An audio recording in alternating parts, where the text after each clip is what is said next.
Boa noite aos amigos, aos irmãos. Que Jesus nos permita experimentar da sua paz. Manifestamos a nossa gratidão aos companheiros desta casa. Pela primeira vez aqui, mas felizes de saber que agora nós temos já um lugar próprio, agora é só crescer, é só trabalhar.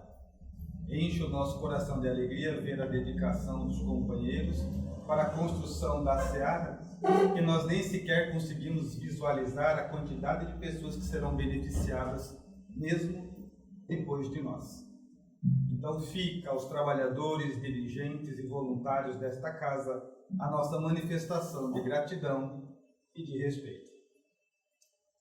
Aos espíritos amigos que são donos de qualquer coisa que essa reunião possa agregar à nossa alma, deles é o mérito, graças a Jesus. Aos amigos que vêm para esta casa, já fez com que nós venhamos a estabelecer com algumas pessoas laços de afeto que o coração já reconhece. Então é sempre bom estar entre amigos. Isoladamente, a minha companheira, pela cumplicidade, que chancela aquilo que eu realizo. Vamos trabalhar. Hoje nós vamos falar sobre o amor. E falar sobre o amor é um dos assuntos mais difíceis no meio espírita. E a hora que eu falo isso, eu sei que vocês estão pensando, você está pensando assim, não é que você vem pouco aqui. Que aqui o amor fala direto. Gente, quase toda palestra o amor é lembrado, o amor é citado. Então aqui não, aqui o amor é um assunto corriqueiro. A gente só fala nisso. Eu sei. E é justamente aí que está o problema. Falar de amor dentro da instituição espírita é muito fácil. Porque a gente vem para cá, todo mundo motivado pelo Evangelho, os espíritos à nossa volta, nos sentimos amparados. Aí você chega aqui, ficou 5 minutos aqui, você já começa assim. Tudo bem, irmão? Tudo bem? Tudo bem, irmão? Tudo bem, irmão? Tudo bem? É rapidinho. Então, falar de amor dentro da instituição espírita é muito fácil. O problema está onde? O problema é quando acaba a palestra. Acaba a palestra, acaba o passe, acaba a nossa reunião. Está todo mundo envolvido pelo Evangelho, quase flutuando nas nuvens. De tanto falar de Evangelho e de amor, que é a mesma coisa. Aí você sai daqui e vai para a tua casa, lá tem alguém que não veio. Aí você que chega lá quase flutuando de tanto falar de amor, fala assim para quem está lá. Boa noite. E ele não responde. Aí você fala, é assim, ó, tá vendo? Eles falam de amor porque não sabem como é que é aqui em casa. Porque se ele soubesse, não é assim mesmo. A gente vem para a casa espírita para nos alimentarmos de conteúdo, de experiência, de força para praticar lá fora. É por essa razão que muitas vezes a gente fala assim, tá vendo? Quer que a gente seja bom no mundo desse? Como é que nós vamos saber se a nossa disposição em promover o bem, em exercitar o amor é real? Se for no mundo onde ninguém nos provoca, aí é fácil demais. Então é nesse ambiente que tudo que nós aprendemos no meio espírita deve ser dividido, compartilhado com aqueles que aqui não vêm, e aí está a dificuldade.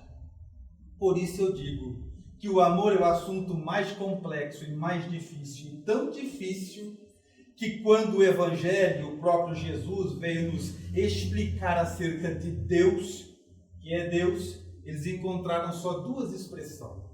Deus é Pai e Deus é o amor. Só isso, mais nada.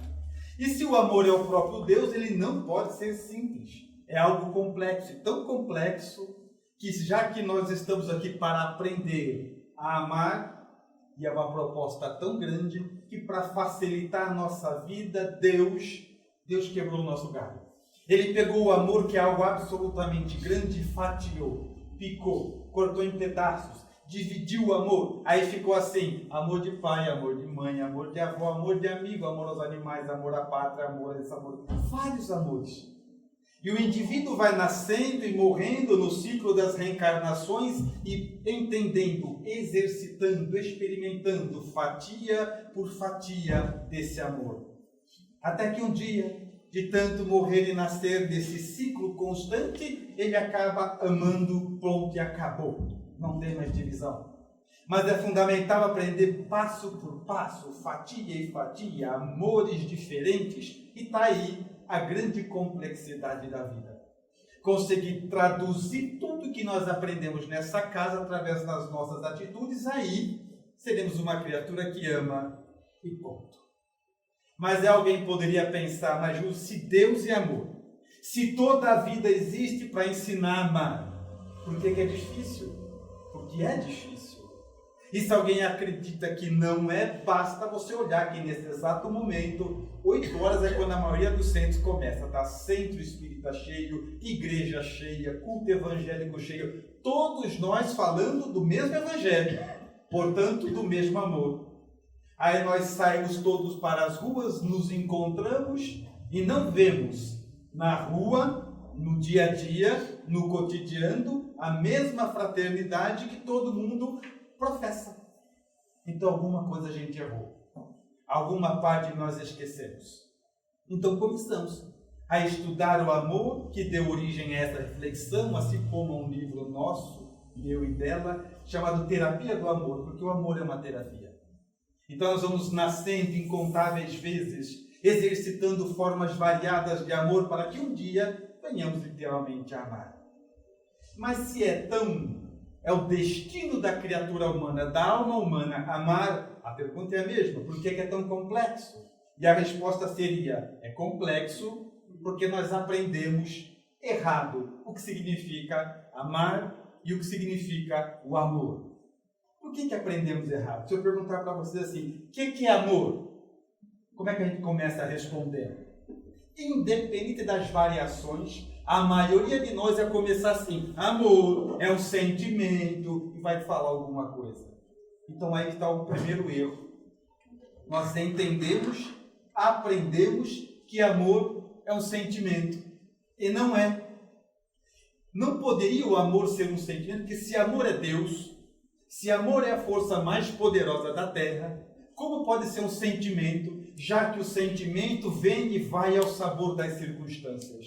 Porque agora, exatamente agora, se eu começar a contar para vocês uma história alegre, feliz, motivadora, o sentimento de vocês é um. Se eu começar a contar uma história triste, amarga, perturbada, o sentimento é outro. Como pode o amor ser um sentimento se os sentimentos mudam ao sabor das circunstâncias? Deus, que é o amor, não poderia mudar o tempo todo. Então alguma coisa está errada. Então, na verdade, o amor gera um sentimento, mas ele não é um sentimento. Não poderia ser. Ou o nosso universo estaria em colapso, cada hora de um jeito, porque o sentimento está cada hora de um jeito. Se o amor fosse um sentimento, nesta sala, ninguém estava mais casado. Percebeu ou não? Porque tem dia que você acorda de manhã, olha para o lado, vê quem está ali e pensa, onde é que eu estava com a cabeça? E se amor fosse um sentimento, parava ali. Não há mais o sentimento. Mas nós estamos juntos até agora, então amor não pode ser um sentimento. Se amor fosse um sentimento, todos nós viveríamos nessa mesma oscilação, porque ele muda o tempo todo. E todos vocês passam por isso. Às vezes olha para quem está do lado e acha que fez uma escolha errada. E vocês passam por isso. A única exceção é ela. Mas vocês passam por isso. Acorda e fala, gente, onde é que eu estava com a cabeça quando eu escolhi isso aqui? E assim. E os nossos filhos, a mesma coisa. Se amor fosse um sentimento, eram todos órfãos. Porque você tem um filho, e a partir do momento que tem um filho, sua vida se transforma. Não tem mais a sua vontade, o seu sonho, o seu objetivo, acaba tudo. Agora é o sonho do filho, o futuro do filho, a escola do filho, o que é melhor para o filho, como o filho vai crescer. E assim é filho, filho, filho, e é só isso, a vida não existe mais. E tudo isso para que no vigor dos 14 anos de idade, ele já tenha certeza que sabe mais do que você. E se amor fosse um sentimento, você fala assim, não é possível. Parava ali mesmo. E pior é quando faz 18 anos e conta em quem vai votar. Você fala, não é possível. Puxou para o seu pai. Então, se amor fosse um sentimento, ele não teria a menor sustentação na vida prática. Não faria o menor sentido o amor ser um sentimento. E é por isso que todas as vezes que nós lemos amor no Evangelho, não dá para colocar em prática. Porque se ele é um sentimento, tem que esperar ele aparecer, já que a gente não controla.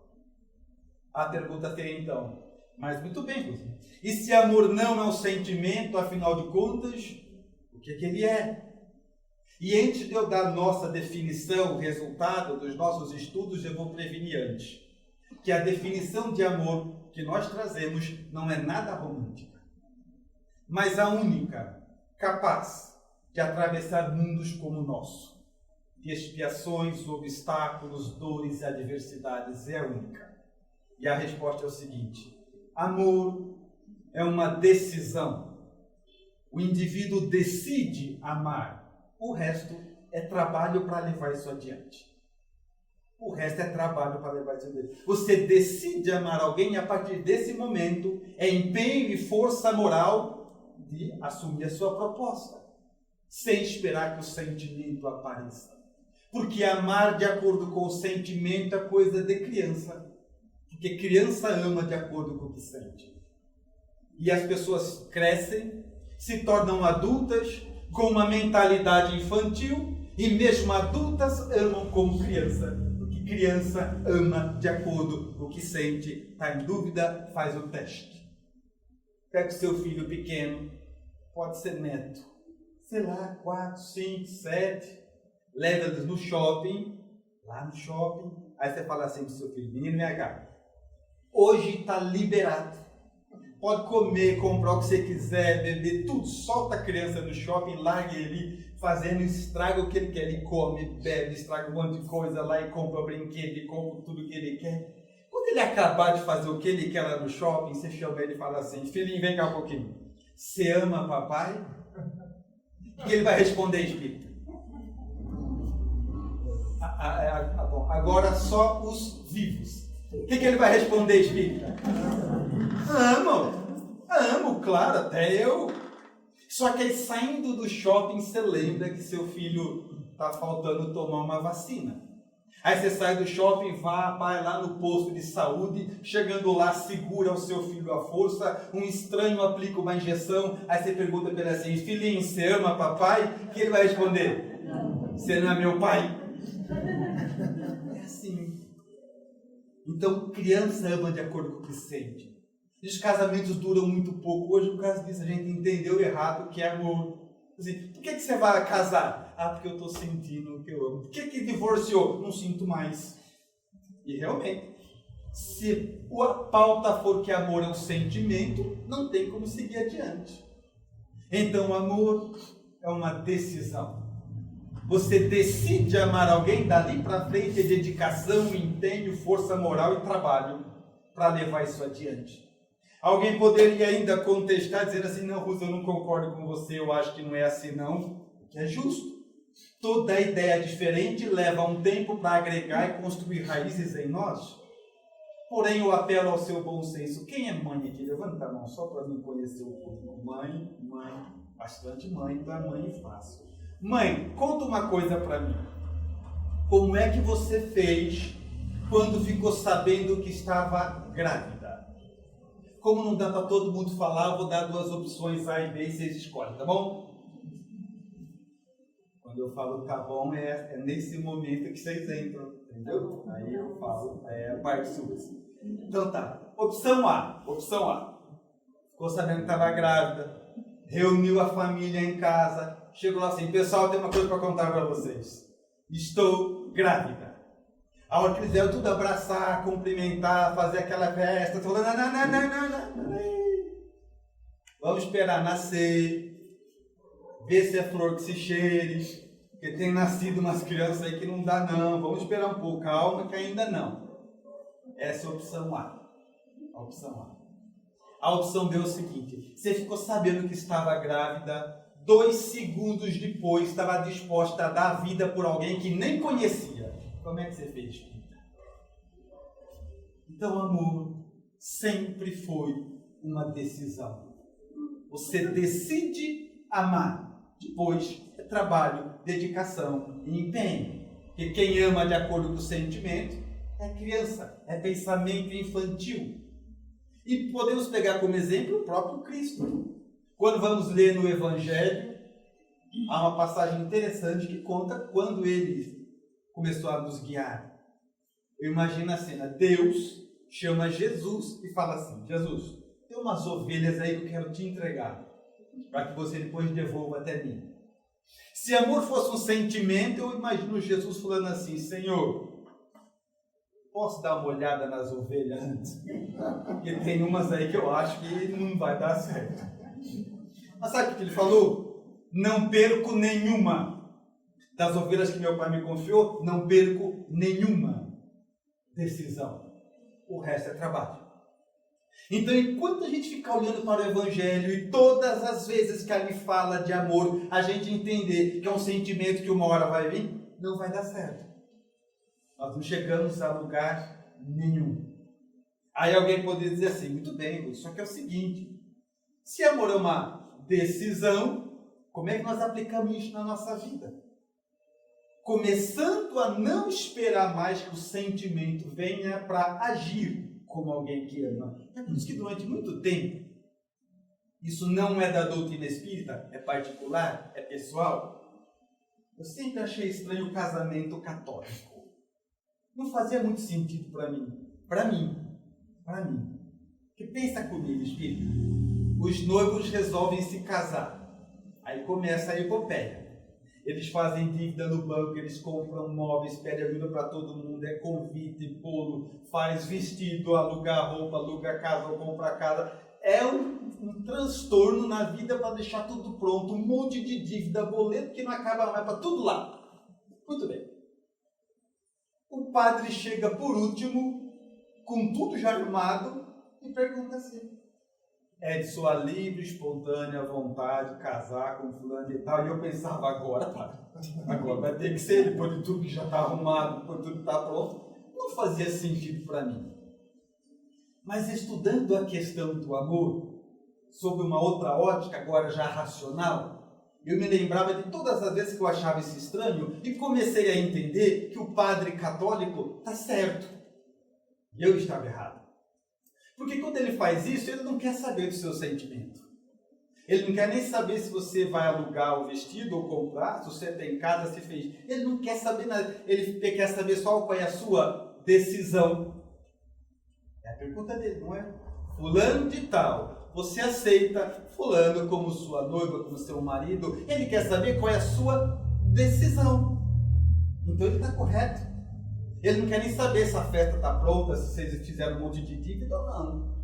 Ele quer saber o que você decide. E ainda avisa que o sentimento vai mudar. Já viu ou não? Ele fala assim, presta atenção. É na alegria, na tristeza, na saúde, na doença. Ele avisa que vai mudar. E fala, sim ou não? É racional. É decisão. Então nós começamos a entender que o amor para nós foi ensinado errado. Este sentimento que ele gera não é o amor. Ele é trabalho. Ele é dedicação. Ele é empenho. E quando você entende isso e não espera mais que o sentimento esteja sempre conosco, sobra o quê? Ter atitude de quem ama. E por isso que falar de amor, eu falei, é sempre delicado. É sempre complexo. E se for para os casais, piorou. Porque agora os meninos, tem perguntas simples que quando o assunto é amor fica complexo, não é? É igual, falando dos meninos agora, já foi a vez das mães, agora dos rapazes. O que é que vocês respondem, rapazes, quando a sua noiva, namorada, esposa, qualquer, seja lá o que for, olha para você e faz uma pergunta simples de tudo. Você me ama? O que vocês respondem? Gente, vocês não convencer eu, ela vai ser mais difícil. Vamos tentar de novo. Fala uma força aí, fala uma força. Ela, sua namorada, sua noiva, você vai chegar assim, amor, você me ama? O que vocês respondem? Sim. Sim. E quando você fala assim, sabe o que acontece? Dá um alívio na gente, sabia ou não? Dá uma sensação de que assim, boleto quitado, essa aqui eu já resolvi, essa foi fácil. Você que pensa. Ela mergulha no silêncio, um segundo, olha para tua cara e fala assim: por que você me ama? Por quê? Porque, sei lá, eu amo você porque você é bonita. Quer dizer que se eu não for bonita, você não ama mais? Então, não. Eu amo você porque você é inteligente. Quer dizer que se eu não for mais inteligente, você não ama mais? Não é isso, não. E não tem resposta que dê conta. E quando você está pensando, ela vem com outra. Ela assim, então, mas amar, você me ama. Amo. Quanto? Quanto? Como é que mede isso agora? Quanto é difícil? E aí você entende, só aí você entende a importância da poesia no mundo, porque tem coisa que só a poesia dá conta. Aí você lembra e olha para a cara dela e fala assim: amor, quanto eu te amo. Isso é fácil. Basta você multiplicar as estrelas do céu pelas areias do mar, deixa que ela faça conta. E aí você tem um pouco de paz. E ela vai pensando naquilo. Mas também não é uma resposta que faça sentido. Por isso que eu falei que a única resposta capaz de dar conta dessa pergunta é uma. Quando ela pergunta, você me ama? Você diz que amo. Por quê? Porque eu decidi te amar. É a única resposta que suporta mundos como o nosso. Porque ninguém consegue acabar com amor sem explicação. Onde é fruto da decisão de uma alma amadurecida, que já não espera mais facilidades, mas tem disposição em construir aquilo que deseja viver. Então, entendendo o amor como uma decisão e não um sentimento, somente aí nós podemos estender os nossos próximos apêndices para um dos assuntos mais difíceis do Evangelho. Amar aos vossos inimigos. É fácil, é difícil, espírita? Difícil. E se a pergunta é difícil por quê? Sabe o que a gente diz? Pois é difícil. Como é que eu vou sentir por um inimigo aquilo que eu sinto por um amigo? Não, se começar a ver amor como sentimento, aí não dá mesmo. O erro é o mesmo. Como é que eu vou sentir por um amigo o que eu sinto pelo meu filho? Não. Insistir em ver amor como sentimento não dá mesmo. Mas acontece que Deus não poderia, no Evangelho, nos pedir algo impossível de ser executado. Se está no Evangelho, se a indicação é porque dá. E a solução está na mesma que falamos até agora. Se todas as vezes que você olhar para o Evangelho, você observar ali que nunca eles falaram em sentimento, você começa inevitavelmente a entender essa proposta, a entender o que eles querem dizer. Vamos para o Evangelho e lá está assim: amar os vossos inimigos. 2 pontos. E tem vários itens que tratam o que significa amar os inimigos. Nenhum deles fala de sentimento. Vou dar exemplo. Amar aos vossos inimigos. 2 pontos. Primeiro, pagar o mal com o bem. Não tem sentimento aqui. Eles apelam à nossa inteligência. Pagar o mal com o bem, gente, isso é básico. Não precisa nem sentimento nenhum para fazer isso, porque só faltava 2000 anos de Evangelho, mais de uma década nessa casa, e pagar mal com mal. É só o que faltava. Então, pagar o mal com o bem, eles não estão apelando ao nosso sentimento, estão apelando à nossa inteligência, que já deve ter amadurecido o mínimo para pensar o seguinte: bom, eu faço mal para ele, ele faz mal para mim, eu faço mal para ele, ficamos todo mundo sofrendo. Aí eu faço mal para ela faz mal para mim, eu faço mal para ela faz mal para mim, ficando todo mundo sofrendo. Eles não estão apelando ao nosso sentimento, mas sim à nossa inteligência. É o mínimo. 2000 anos de Evangelho sobre você. E para a mensagem chegar até aqui, morreram vários nas arenas de Roma. Só para a gente poder falar hoje abertamente aqui com todo mundo. Então, pagar o mal com o bem, isso é básico do básico. Não existe sentimento aqui. Eles estão apelando ao nosso bom senso e ao nosso desejo de parar de sofrer. Que a questão é essa. Quando você aprende a levar a sua vida a sério, você entende essa proposta. Pagar o mal com o bem só vai fazer sentido para espírito que já sofreu o suficiente. É quando você olha para você mesmo e fala assim, quer saber de uma coisa? Está decidido, não volto para mundos como esse. A partir de hoje, todo mundo que me lesar, eu não vou lesar. Se me criticarem, eu não vou criticar. Se me roubarem, eu não vou roubar. Se me agredirem, eu não vou agredir. Está decidido, vou levar essa vida a sério. Eles não estão apelando ao seu sentimento, mas ao seu cansaço de mais uma vez voltar para mundos como esse. Provas, expiações, obstáculos e dores. Então, amar os inimigos não tem sentimento envolvido. Mas voltamos para o Evangelho, que tem mais um item lá. Amar aos vossos inimigos, 2 pontos. Orar por aqueles que vos caluniam e perseguem. Não tem sentimento aqui. Se alguém me calunia e alguém me persegue, diz para mim, espírita, o que eu posso fazer que não me deixa igual a ele? Bom, se ele me perseguir, eu persegui ele, ficamos igual. Se ele me caluniar e eu caluniar ele, ficamos igual. Se ele me perseguir, caluniar, eu for lá e bater nele, ficamos igual. Qual é a única coisa que não me deixa igual a ele? Recorrer a instâncias superiores. Ele me persegue, ele me calunia e eu me refugio no altar do silêncio por meio da oração. Senhor, fulano e tal, ele fala isso de mim. Ele me persegue nisso, e eu estou recorrendo ao Senhor. Toca o coração dele. Que ele enxergue a verdade, que ele conheça as minhas intenções. Recorrer às instâncias superiores não tem sentimento aqui. Eles só estão apelando ao nosso bom senso. Ou você agride também, ou você persegue também e fica igual. Mas se você já está decidido a fazer dessa encarnação uma encarnação importante na sua história, não querendo viver as mesmas coisas de novo, só sobrou uma coisa a fazer: orar a Deus, pedir que Ele interceda. Não existe sentimento aqui. Eles apelam sempre ao nosso bom senso. Mais um. Amar aos vossos inimigos. Último item, está lá algo interessante. Não colocar obstáculos à reconciliação. O que eles estão falando? Para amar os inimigos é o seguinte: sabe aquela pessoa que você não gosta, ele não gosta de você? Não interessa a história. Se ele quiser se reconciliar, aceita na hora. É isso que eles estão pedindo. E não há sentimento aqui. Não há. É bom senso. Porque, espírita, responde uma coisa para você mesmo. Você quer cultivar um inimigo para quê? Para quê?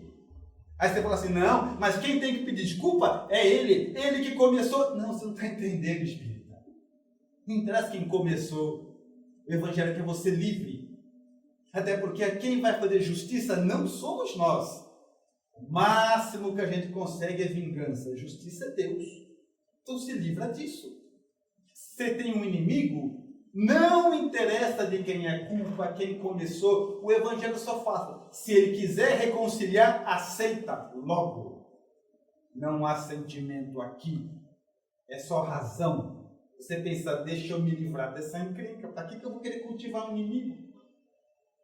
Porque pensando dessa forma, ficamos todos aqui. Mas quando você entende isso, o peso que isso significa, você quer ficar livre tão logo, você pede desculpa até porque você não fez, não tem problema. É foco na própria vida. Você está andando na rua, alguém pisa no seu pé, você fala assim, desculpa me ter posto meu pé debaixo do seu. Olha, foi sem querer, viu? Porque você quer se livrar. A questão é manter inimigo para quê, espírito? Cultivar inimizade para quê? Então, mais uma vez, os espíritos vão dizer, ama os inimigos, não tem sentimento aqui. Eles recorrem à nossa força moral, de olhar para a própria vida e falar assim, quer saber de uma coisa? Vou sair desse tipo de mundo. E eu só posso sair desse tipo de mundo não deixando vínculo com ninguém mal resolvido. Então, quem começou? Foi você ou foi ele? Não interessa, pede desculpa. Pede desculpa e vai para frente. Há uma expressão muito interessante que eu me recordo de quando Jesus estava voltando para o mundo dos espíritos. Aí ele deixou um recado para você. Ele falou o seguinte, eu vou na frente, lhes prepararei um lugar, porque um dia onde eu estiver, vós também estarão. O que Jesus falou? Ó, eu estou indo e fico te esperando, combinado? É isso que ele falou. E a gente larga Jesus esperando. Sabe por quê? Não vou com a tua cara. Nunca vou esquecer o que você me fez. Você vai me pagar um dia. Qualquer hora a gente se acerta. Então fica aqui. Sem problema nenhum. É isso que eles estão falando. Tenha um plano para a sua vida de se livrar de tudo que depende desse mundo. Então alguém te provocou, te irritou. São as misérias humanas. Não guarda a raiva de ninguém e segue para frente. Lembrando sempre que justiça é de cima para baixo. Quando a gente vai tentar fazer, está errado. E aumentamos o nosso comprometimento. Então nunca teve sentimento envolvido quando o assunto é amar aos inimigos. Nunca teve. E entendendo sobre essa ótica, nós começamos já a olhar para o Evangelho de maneira diferente. Começamos a olhar para o Evangelho e todas as vezes que eles falam de amor, não espera mais um sentimento que muitas vezes nem vem, mas saber que eles estão falando de decisão, de postura moral. Como é que você vai fazer para se comportar como alguém que ama? É isso que eles pedem. Então, qual é o seu trabalho? Independente do que seja. Assim, mas eu sou balconista. Tá bom. Acha o caminho seu. Como é que um balconista que ama atende as pessoas? É esse o seu caminho. Mas e no meu caso, eu sou policial, eu prendo. Tudo bem. Como é que um policial que ama prende as pessoas? Esse caminho você tem que achar. Porque senão cada um de nós vai ter uma desculpa boa para ser mal. Todos nós encontramos sempre uma boa desculpa para ser mal. Então, independente do que você faça, do seu dia a dia, a pergunta é, acabando o centro, vocês vão para casa, vão ou não vão? Como é que alguém que ama chega em casa? Essa é a sua vida. Como é que alguém que ama trabalha no centro? Como é que alguém que ama cuida do marido, da esposa? Como é? Essa é a nossa busca incessante, porque se o amor é a regra, é inevitável. Nós vamos nascer e morrer, até que um dia venhamos a amar. É a destinação da alma humana. Quanto mais rápido você aprender isso, menos a gente sofre. É lógica, é bom senso. Até porque o amor é a força mais poderosa da Terra. Aí você deve estar pensando assim, ele vai falar de poesia de novo, né? Não. É racional. Estou falando de forma racional. O amor é a força mais poderosa do planeta. Ninguém consegue parar uma alma que ama. Vou dar um exemplo. Levanta a mão de novo, quem é mãe, que eu já esqueci. Eita, mãe. Como é teu nome, mãe? Lourdes. A Lourdes está aqui. E Lourdes, você viu que tem um circo aqui na rua de trás? Não viu?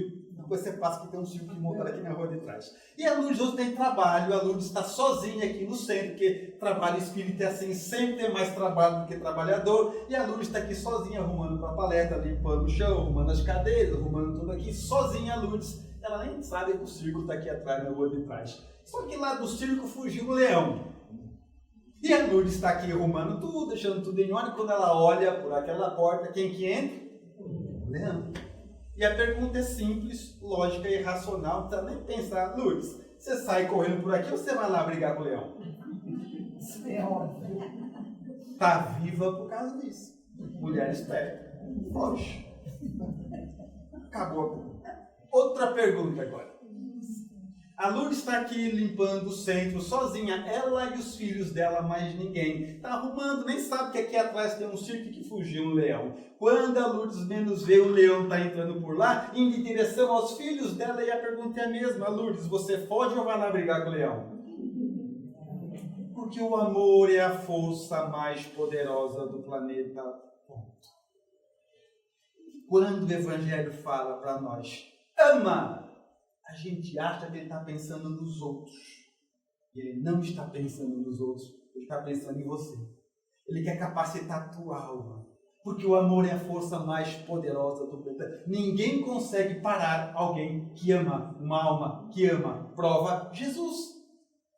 que veio de esferas estelares para apanhar para a gente aqui de pau e pedra. Ninguém para uma alma que ama. Uma alma que ama é indestrutível. Então você está estudando evangelho e estão falando ama, ama, ama, ama. A gente fica assim, mas não sei se ele merece. Não sei, ele também não ajuda. Não tem outra pessoa. Ele não está pensando nos outros. Ele está pensando no teu coração quando diz ama. Porque uma alma que ama é indestrutível. Ninguém para alguém que ama. E tem exemplo para todo canto. Vi na internet, há um tempo atrás, os amigos podem ver que está disponível, um homem, ele morava perto de um rio, é fácil ver, escreve lá que vocês vão achar. E tinha um jacaré, o jacaré saiu, pegou o cachorro dele e levou para o rio. O homem foi lá correndo, pulou no rio, brigou com o jacaré e trouxe o cachorro de volta. Sabe por que ele fez isso? Porque o amor é a força mais poderosa do planeta. Na cidade de Atlanta, nos Estados Unidos, uma mulher de nome Angela, ela entrou numa oficina mecânica para fazer um orçamento para o seu filho. Tinha um carro suspenso naqueles elevadores, deu um problema, o carro caiu em cima do filho dela. Ela saiu correndo e pesando 62 quilos, levantou o carro de 1,5 toneladas e tirou o filho dela de baixo. Está na internet, vocês podem pesquisar. E sabe por que ela fez isso? Porque o amor é a força mais poderosa do planeta. Ponto. Aí tem lá na pesquisa, né, que os psicólogos, os psiquiatras colocaram que houve uma descarga de adrenalina. Tudo bem. Tem que ter uma resposta material, uma resposta física. Mas a questão é, ninguém para uma alma que ama.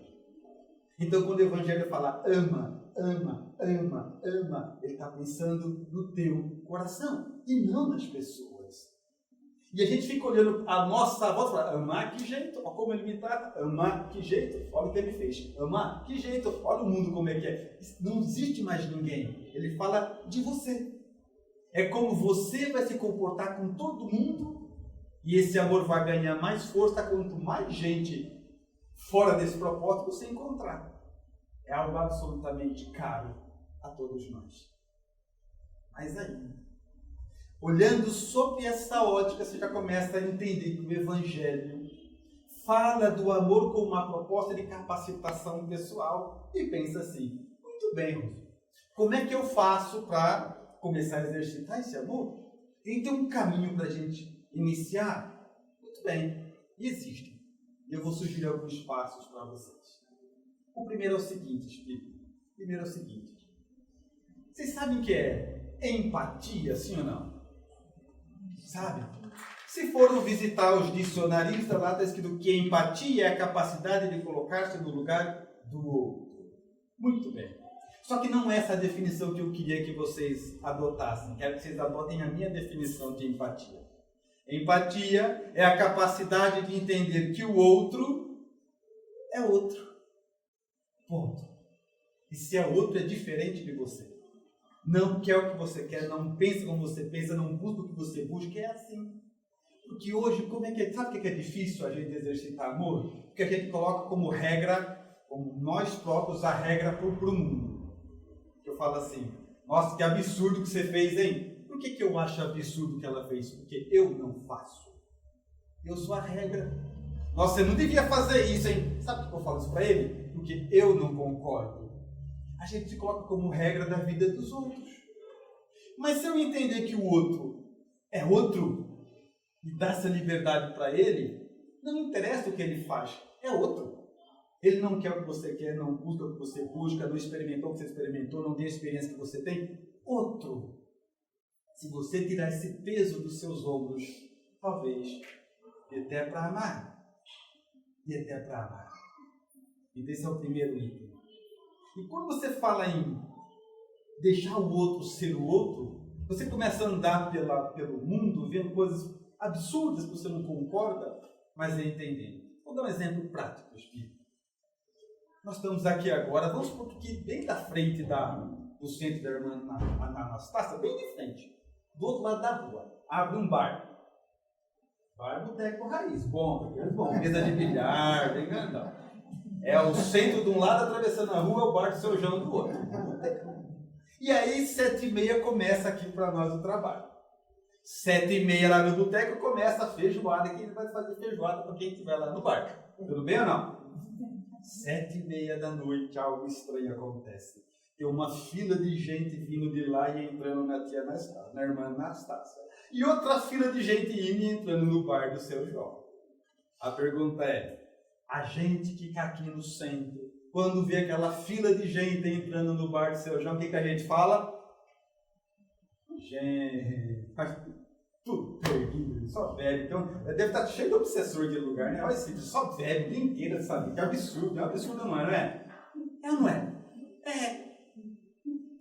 Mas a pergunta é a seguinte: o que o pessoal do bar do seu João vê uma fila entrando aqui na irmã Anastácia, o que ele fala? Gente, tudo fanático, reza, o dia inteiro, só pensa em rezar, só pensa nessas, como já se viu, né? A pergunta é, quem está certo? Todo mundo é outro. Eles não querem o que a gente quer. Eles não aprenderam o que a gente aprendeu. Eles não buscam o que a gente busca. Ele é outro.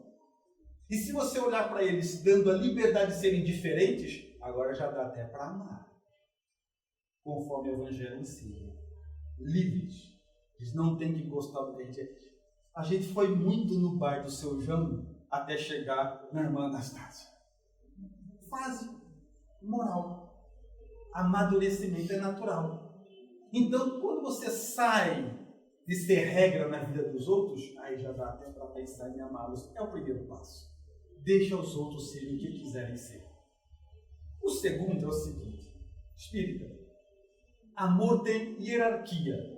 Está no Evangelho. Tem amor mais importante e amor menos importante. O amor mais importante, amor a Deus. Ponto. Por quê que é o mais importante? Porque ele não é explicável. Ninguém ensina amor a Deus. Ele brota de dentro para fora. Amor a Deus mostra o seu amadurecimento espiritual. Quanto mais adiantado você é, mais você entende e ama a Deus. Ninguém passa para ninguém amor a Deus. Segundo amor mais importante, amor a mim mesmo. E o terceiro, amor ao próximo. Algumas pessoas dizem, mas não é primeiro o próximo? De jeito nenhum. O Evangelho é claro. Amar ao próximo como a si mesmo. Você desenvolve um amor com qualidade por você, porque é esse que você tem, que você pode dar. Então essa é a sequência. Tudo bem ou não? Então vai, Espírito. O amor mais importante é essa força. Essa força aí. Eu acho que Deus não vai nem querer. Mas vamos tentar. Porque é importante guardar a sequência, você vai entender por que já. O amor mais importante, primeiro, Deus. Depois, muito bem. Por que é importante guardar a sequência espírita? Que é uma lógica patológica que, se você entender essa sequência, você consegue fazer disso uma terapia. Eu vou te explicar. Amor a Deus mede o seu nível espiritual, ético-moral, brota de você, é a base. Amor a você mesmo. Todas as vezes que você tiver dificuldade com um tipo de amor, se pega no amor de cima. Está com dificuldade de amor próprio, se apega ao amor de Deus. Ora a Deus, faz o que agrada a Deus, fica mais próximo de Deus, conta a sua vida para Deus. Que o seu amor próprio se alimenta. Ele cresce. Você está com dificuldade em amar as pessoas à sua volta? Se apega ao amor de cima. Cuide de você. Atenda às suas próprias necessidades. Faça aquilo que o seu amor pede. Cuida da sua mente, cuida do seu corpo, cuida da sua vida. Abandona vícios, adquire virtudes. Faz um plano para aquilo que você quer mudar. Cuida de você, que de tanto cuidar de você, o seu amor transborda e inevitavelmente chega para as pessoas. É isso. Tudo bem ou não? Então, entendendo essa sequência, essa é a lógica. E por último, é a diferença entre amar e gostar. E se eu perguntar assim para vocês, espírita, o que é mais importante? O que é maior? Amar ou gostar? O que vocês vão responder? Amar. A resposta é lógica, no entanto, ela é destituída de ser feita, porque amar e gostar são coisas diferentes, não tem relação, não é mais e menos. Por exemplo, amar, imposição divina. Você vai amar, pronto, acabou. Não interessa quantas vidas leve. Não interessa, vai dobrar-se os milênios, mas você vai amar, pronto, acabou. É imposição divina, destinação da alma humana. E gostar é livre-arbítrio. Gosto do que eu quero. Minha escolha. E são coisas tão diferentes que nós podemos até pensar assim. Por exemplo, espírita, Deus ama todo mundo, sim ou não? Sim. Muito bem. Aí veio Jesus para nós. Jesus ama todo mundo, sim ou não? Sim. Mas de quem que ele gosta de ficar? A turminha dele. Né? Bezerra de Menezes ama todo mundo, sim ou não? Sim. Então acabou o centro, atendeu todo mundo, curou tudo. Com quem que ele gosta de ficar? A turma dele. É gosto. Então você tem o dever moral de amar todas as pessoas, mas gostar é livre-arbítrio. Eu tenho que aprender a amar todo mundo, mas gosto de ficar com ela. É livre-arbítrio. Então entender isso é porque é importante, senão amanhã alguém vai falar assim para você: amor, você viu a palestra ontem? Tem que amar todo mundo, né? Tem que amar todo mundo. Então domingo nós vamos almoçar na casa da mamãe, porque tem que amar todo mundo, né? E uma coisa não tem nada a ver com a outra. Porque amar é a proposta individual, é o seu jeito de viver. É isso que eles ensinam pra gente, a gente tem dificuldade. É um jeito de você se comportar na fila do banco, na fila do açougue, atendendo as pessoas, chamando a atenção, corrigindo as pessoas. É um jeito de viver. Gostar é livre-arbítrio. Você gosta daquilo que você quiser. Porque entendendo dessa ordem e dando o nome correto para cada uma das coisas, para cada uma dos itens, a gente vai aprendendo uma outra questão. De que o amor não vai chegar para todos nós. Não é um sentimento que nasce, mas ele é subproduto de uma vida reta, de uma postura nobre. Só vai amar verdadeiramente os espíritos que conseguem pegar tudo que essa casa ensina esses anos todos e colocar na própria vida. Esse é o caminho. Porque esperar que o amor como sentimento não vai nos levar a lugar nenhum. Por essa razão, que fica sempre uma mensagem que vem pela psicografia de Chico Xavier, nos estimulando a seguir adiante, porque ele sabe que um dia, inevitavelmente, aprenderemos a amar. Então ele conclui dizendo: não perca a sua fé entre as sombras do mundo. Mesmo que os teus pés estejam sangrando, segue à frente, erguendo-a por luz celeste acima de ti mesmo. Crê e trabalha. Esforça-te no bem e espera com paciência. Tudo passa e tudo se renova na terra, mas o que vem do céu permanecerá. De todos os infelizes, os mais desditosos são os que perderam a confiança em Deus e em si mesmo, porque o maior infortúnio é sofrer as privações da fé e prosseguir vivendo. Eleva, pois, o seu olhar e caminha, luta e serve, aprende e adianta-te, brilha o sol além da noite. Hoje é possível que a tempestade te amarfanhe o coração e te atormente o ideal, aguilhoando-te com aflições ou ameaçando-te com a morte.